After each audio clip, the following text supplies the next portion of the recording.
쓰러진 헤일의 모습 때문에 깜짝 놀랐던 구회였는데요. 한 주를 어떻게 기다리나 했는데 드디어 10회라니.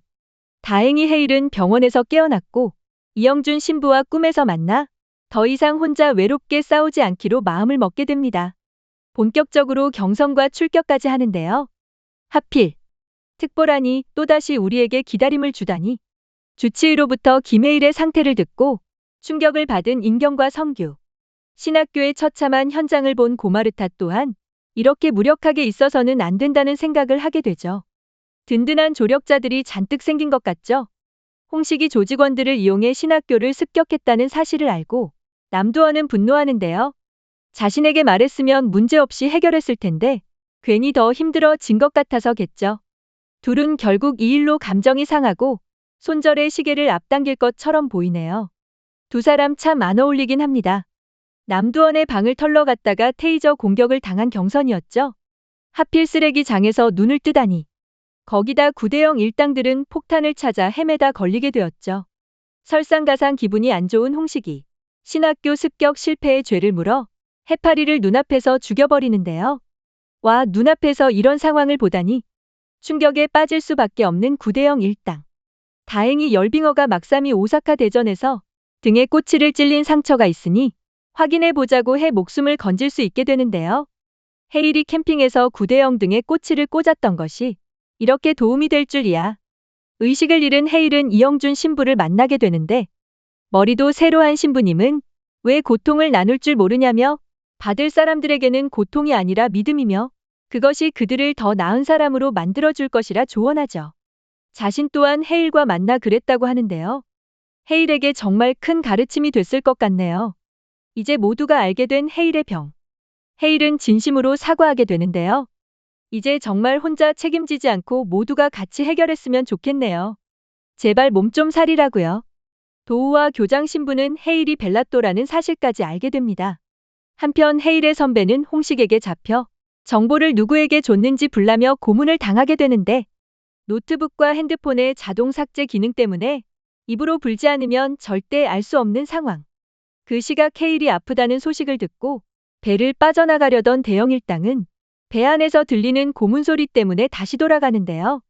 구자영은 해파리의 원혼을 좋은데 보내주겠다며 수작을 부리기 시작합니다. 그리고 고마르타의 과거 이야기도 나왔죠.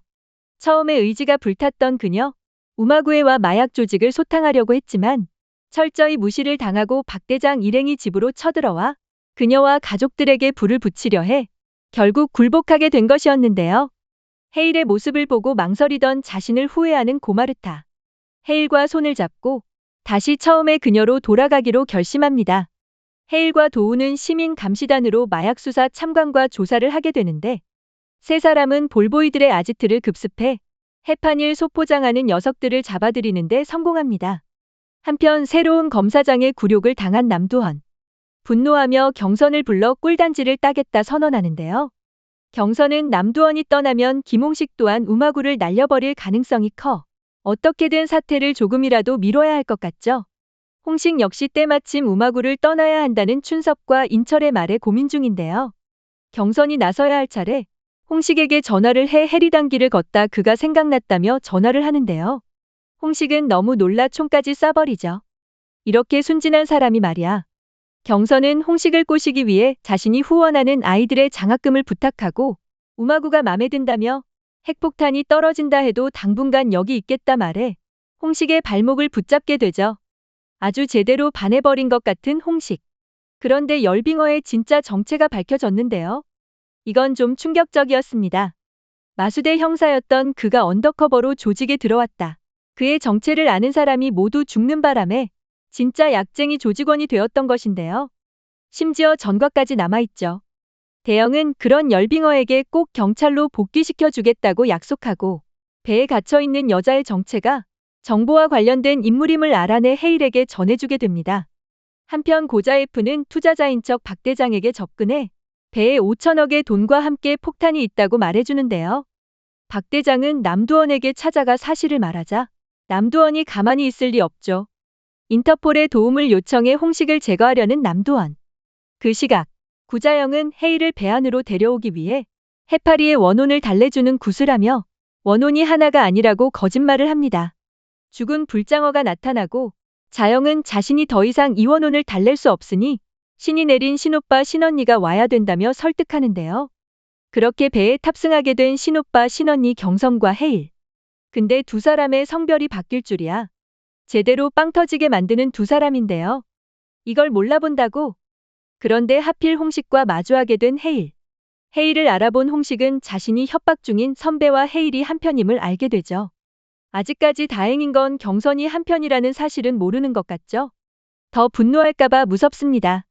그 사이 박 대장은 배 안에 있는 폭탄을 발견하고 홍식과 남두원은 본격적으로 서로가 서로를 잡는 전쟁이 시작되는 듯 보이는데요. 그래봤자 두 사람 모두 위기만 올 것 같네요. 그런데 홍식의 삐뚤어진 사랑이 살짝 보이죠? 경선에게 함께 우마구를 떠나자 하지만 거절하는 경선. 그러자 개코를 이용해 강제로 납치까지 하는 듯 보이는데요. 해일이 경선을 구하기 위해 움직여야 할 것 같네요. 혹시 경선이 같은 편인 것을 알고 자신의 편으로 오길 바래 납치를 한 것일까요? 눈치는 빠른 것 같은데 너무 경선에게 빠져 있어. 집착일지 아니면 오기일지 궁금하네요. 가면 갈수록 재미있는 드라마 열혈사제 2. 왜 하필 이번 주가 결방인 거죠? 총 12부작으로 끝이 날 드라마이기에 남은 3편 결말이 어떻게 마무리될지 다음 주까지 꾹 참고 비삼광의 드라마 리뷰 여기까지입니다. 오늘도 재미있게 보셨다면 좋아요, 구독 부탁드립니다.